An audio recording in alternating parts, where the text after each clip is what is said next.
Vera Putri Salsabila. Saya mahasiswi dari Universitas Muhammadiyah Profesor Dr. Hamka, Fakultas Keguruan dan Ilmu Pendidikan, Prodi Pendidikan Guru Sekolah Dasar.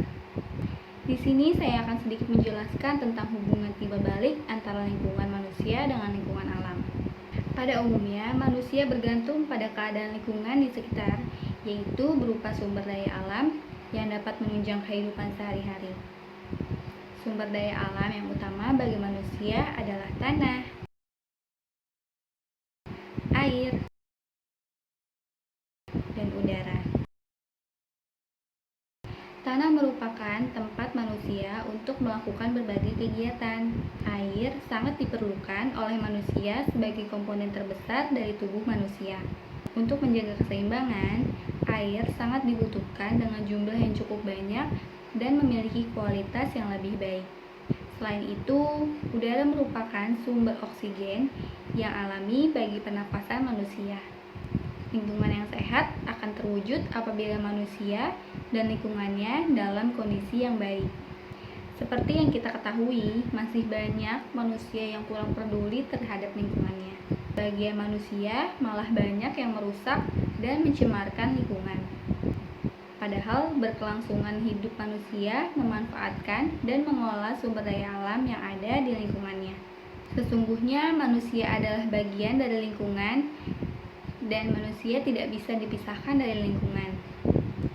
Perilaku yang positif dapat menyebabkan lingkungan tetap lestari, sedangkan perilaku negatif dapat menyebabkan kerusakan lingkungan. Perilaku manusia terhadap lingkungan sudah ada sejak dulu hingga saat ini. Sejak sebelum munculnya peradaban, awal adanya peradaban hingga sekarang. Akan tetapi pada umumnya manusia senantiasa merusak lingkungan. Di zaman yang semakin maju dan modern, manusia cenderung lebih mementingkan diri sendiri tanpa ada rasa arif terhadap alam. Sehingga rasa memiliki dan memelihara alam menjadi terkikis seiring berjalannya waktu. Tak heran bencana datang bertubi-tubi sehingga akibat ketidakarifan lingkungan tersebut. Misalnya seperti bencana banjir, kekeringan, kelaparan, penebangan pohon secara liar, erosi yang semakin membahayakan dan meluas, semakin sempitnya lahan hutan alami, longsor, dan lain sebagainya.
Hal ini sebagai dampak dari kekurangannya kemampuan daya dukung lingkungan.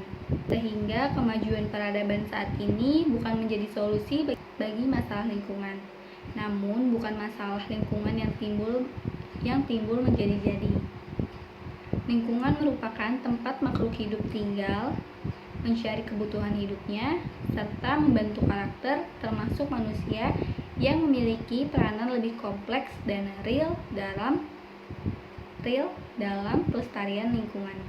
Undang-Undang Nomor 32 Tahun 2009 tentang Perlindungan dan Pengelolaan Lingkungan Hidup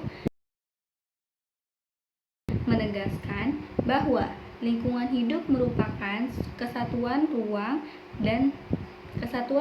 dengan semua benda, daya, keadaan, dan makhluk hidup termasuk manusia dan perilakunya yang mempengaruhi alam itu sendiri.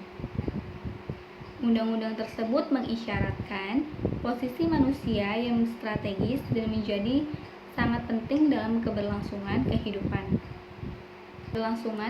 manusia dan makhluk lainnya. Dengan kata lain, tingkah laku manusia sebagai kunci perubahan mampu mempengaruhi lingkungan alam.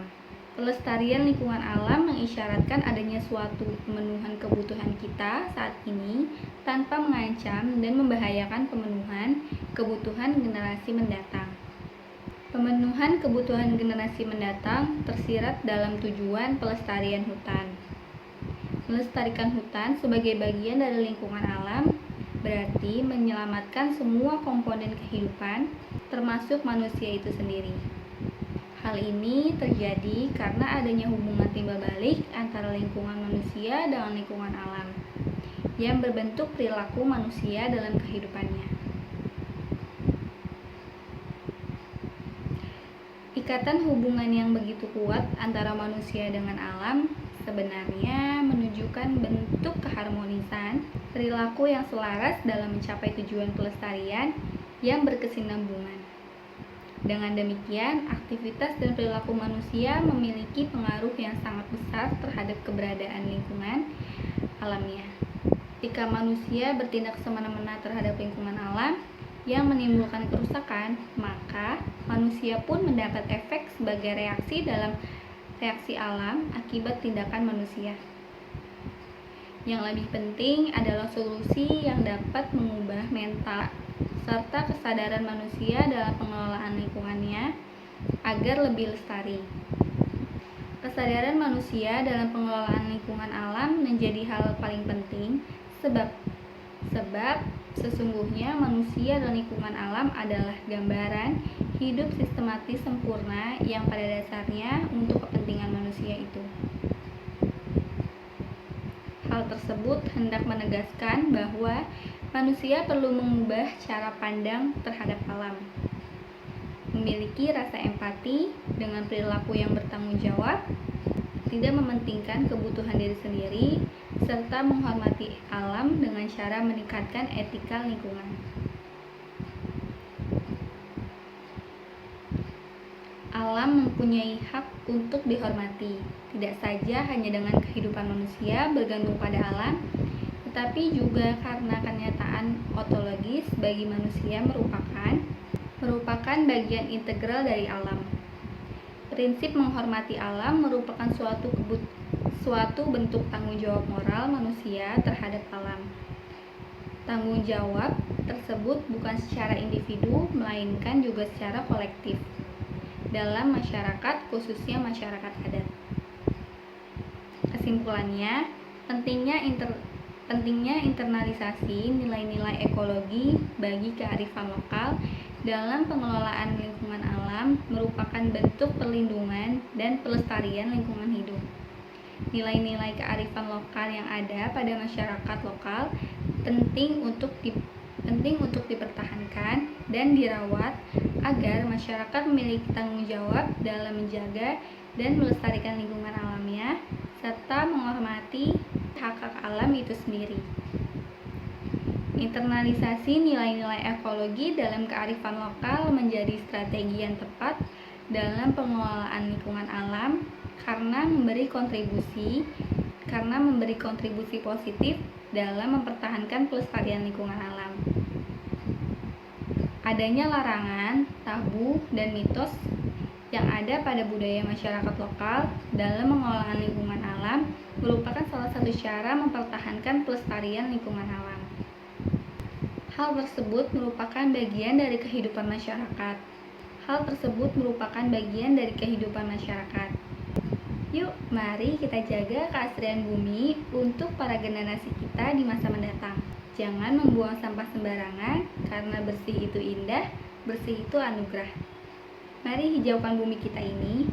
Kalau bukan kita yang menjaga lingkungan, terus siapa lagi? Sekian dari saya. Wassalamualaikum warahmatullahi wabarakatuh.